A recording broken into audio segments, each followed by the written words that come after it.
यात्रे संबंधित आपलं काय प्रतिक्रिया आपली पत्रकाराच्या बाबतीत? पत्रकारांच्या म्हणजे वर्तमानपत्र आणि वर्तमानपत्रात काम करणारे पत्रकार, वेगवेगळ्या माध्यमात काम करणारे पत्रकार, सगळे सोशल मीडियामध्ये काम करणारे पत्रकार, या सगळ्या पत्रकारांच्या आणि या माध्यम क्षेत्रातल्या कोरोनानंतर ज्या निर्माण झालेल्या समस्या आहेत, जे प्रश्न आहेत, हे प्रश्नावर जागर करण्यासाठी राज्य पत्रकार संघाच्या वतीने दीक्षाभूमी ते मंत्रालय अशी संवाद यात्रा सुरू झालेली आहे. 28 जुलैला डॉक्टर बाबासाहेब आंबेडकरांच्या पदस्पर्शाने पावलेल्या दीक्षाभूमीतून या यात्रेला सुरुवात झाली.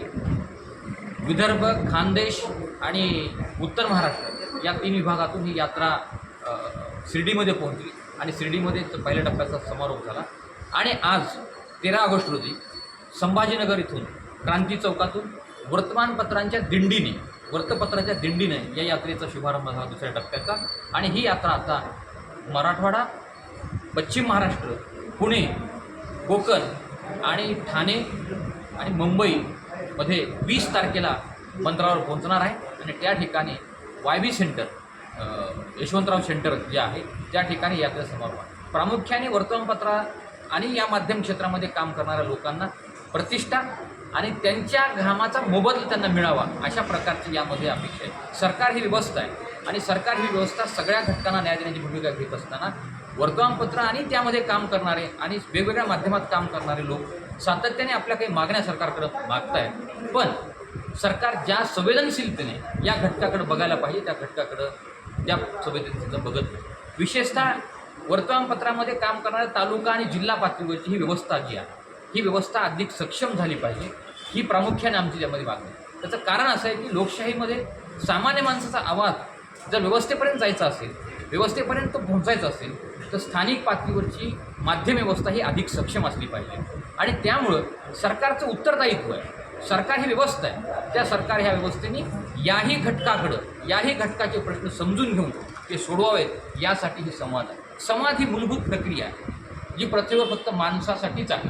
कारण माणूसच बोलू शकतो, व्यक्त होऊ शकतो, इतर कुठलाही प्राणी बोलू आणि व्यक्त होऊ शकतो. सर ऐका ना, 20 तारखेला आपल्या संवाद यात्रेचा समारोप मुंबईला होणार आहे. त्या दिवशी समारोप यात्रेच्या टायमाला आपल्या पत्रकार बांधवाच्या वतीने किंवा मागण्याच्या बाबतीत आपण काय संवाद त्या ठिकाणी करणार? प्रामुख्याने पत्रकारांच्या 2-3 मागण्या आहेत. वर्तमानपत्र संदर्भात एक प्रामुख्याने मागणी आहे की हा वर्तमानपत्र हा जो व्यवसाय आहे या वर्तमानपत्रांना केंद्र सरकारने वर्तमानपत्र खरेदी करणाऱ्यांना आयकरामध्ये, इन्कम टॅक्समध्ये 5,000 सवलत द्यावी अशा प्रकारची प्रमुख मागणी आहे. दुसरी मागणी राज्य सरकारच्या स्तरावर आहे ती ही आहे की ग्रामपंचायत दरवर्षी राज्य सरकार वार्षिक आराखडा तयार करत असतं. त्यामध्ये गावचं ग्रंथालय हे धोरण सरकारचं आहे, मात्र त्याची अंमलबजावणी होत नाही. आणि त्या ठिकाणी वार्षिक आराखड्यामध्ये वर्तमानपत्र खरेदी, स्थानिक वर्तमानपत्र खरेदी करण्यासाठी 10,000ची तरतूद करावी. ही 2 प्रामुख्यानं वर्तमानपत्र या क्षेत्रासाठी या 2 मागण्या आहेत. दुसरी मागणी यामध्ये काम करणारे जे घटक आहेत, जे पत्रकार आहेत, त्यांना जे ॲक्रेडिशन मिळालं पाहिजे. तालुका आणि जिल्हा पातळीच्या पत्रकारांना ते ॲक्रेडिशनमध्ये ज्या अटी आणि शर्ती आहेत त्या शिथिल कराव्या ही प्रामुख्याने मागणी आहे. त्यामध्ये सगळ्यात महत्त्वाची मागणी आहे की सगळ्यांना माहिती आहे की वर्तमानपत्रामध्ये आणि वेगवेगळ्या माध्यमात काम करणारे सगळे पत्रकार हे मानधनावर काम करतात. मात्र त्यामध्ये अट काय आहे की वेतन स्लिप म्हणजे वेतन पावती तुम्ही जोडा. तर वेतन पावती कुठून आणणार? कोणी वेतन देत नाही. त्याच्यामुळं तालुका पातळीवरच्या आणि जिल्हा पातळीवरच्या वर्तमानपत्र पत्रकारांना ॲक्रेडिशन मिळालं पाहिजे ही एक मागणी. प्रामुख्याने तिसरी मागणी ही जी आहे ती सरकारनेच योजना सुरू केलेली आहे, बाळशास्त्री जांभेकर सन्मान योजना. जी योजना ज्येष्ठ 60 वर्षानंतरच्या पत्रकारांना ती पेन्शन देते. त्यामध्ये 20,000चा GR निघालेला आहे. मात्र त्या योजनेमध्ये सुद्धा असा विषय आहे की सरकारी कर्मचारी निवृत्त झाला 58 वर्षाला की लगेच दुसऱ्या दिवशी पेन्शन लागू होते.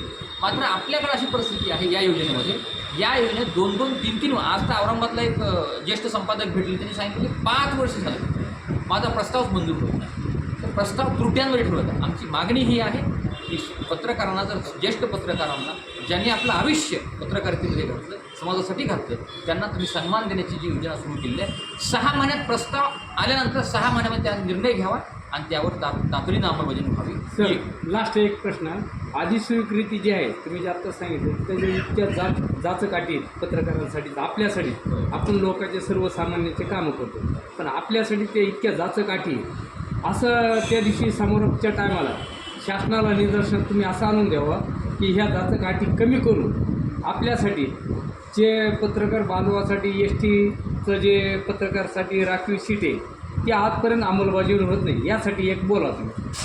हे सगळे विषय घेतलेत आपण, एस टी असेल, विमान असेल किंवा रेल्वे असेल, यामध्ये पत्रकारांना सुद्धा, कारण लोकप्रतिनिधींना जर ती सुविधा आहे तर पत्रकारांना का नाही, हा विषय आहे. आणि म्हणून पत्रकारांचे प्रश्न का सुटत नाहीत याचं उत्तर या यात्रेमध्ये आपण शोधतोय. आणि याचं उत्तर प्रामुख्याने हे आहे की सरकार ही व्यवस्था, सरकारमध्ये कोण आहे हा विषय नाही, पण ते जर मतांचे गठ्ठे बघूनच जर कुठल्याही घटकाला न्याय देण्याची भूमिका घेत असेल तर पत्रकारांकडे मतं आहेत का नाही, पत्रकारांना आता विचार करण्याची वेळ आली. सर, जनतेचे प्रश्न शासन दरबारी मांडण्याचं काम प्रत्यक्षाने आपण पत्रकार लोक करत आहोत.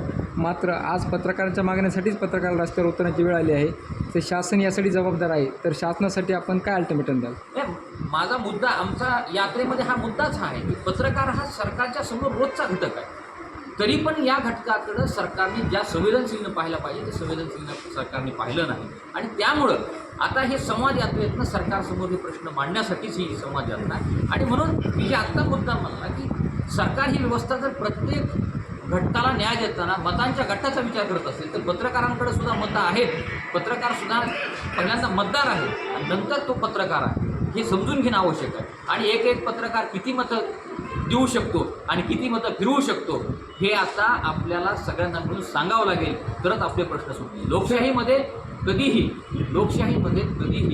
तुमच्या प्रभावाला किंमत असते. आणि म्हणून वर्तमानपत्रात काम करणाऱ्या किंवा सगळ्या माध्यमात काम करणाऱ्या पत्रकारांना आपले प्रश्न सोडवण्यासाठी कोण मांडतं यापेक्षा सगळ्यांचे प्रश्न आहेत आणि सगळ्यांचे प्रश्न सोडवण्यासाठी आता सरकार त्या व्यवस्थेला आपल्याला सांगावं लागेल की आम्ही सुद्धा मतदार आहेत आणि आमच्याकडे सुद्धा मतं आहे. सर, पत्रकारांना शेवटी काय आवाहन कराल? माझं या यात्रेच्या निमित्तानं जागोजागी पत्रकारांनी उत्स्फूर्तपणे स्वागत केले. पत्रकार सहभागी होत आहेत आणि कुणीच पत्रकारांच्या जे मनामध्ये आहे, पत्रकार या घटकांच्या मनामध्ये जी वेदना आहेत, ज्या भावना आहेत, त्या भावना या यात्रेच्या निमित्तानं व्यक्त होत आहेत. आणि माझं स्पष्ट मत आहे की पत्रकारांनी या भावना आपण व्यक्त केल्या पाहिजे. आपण सुद्धा समाजाचा घटक आहोत. या समाजामध्ये आपल्याला सुद्धा काही अधिकार आहेत. त्या अधिकाराच्या माध्यमातून आपले सुद्धा काही हक्क आहेत. ते हक्क घेण्यासाठी सगळ्यांनी मिळून या यात्रेच्या माध्यमातून सरकारसमोर ते घरानं मांडलं पाहिजे. आणि म्हणून पत्रकार हे सगळे या यात्रेमध्ये सहभागी होतात. सगळ्यांनी सहभागी व्हावं आणि 20 तारखेला समारोप जो आहे मुंबईमध्ये, त्या ठिकाणी आपल्या एकीचं आणि आपल्या शक्तीचं प्रदर्शन करण्यासाठी, त्या ठिकाणी सरकारला दर्शन देण्यासाठी त्या ठिकाणी सगळ्यांनी सामील व्हावं, अशा प्रकारचं आव्हान मी या यात्रेच्या निमित्ताने करतो. सर, लास्ट एक प्रश्न.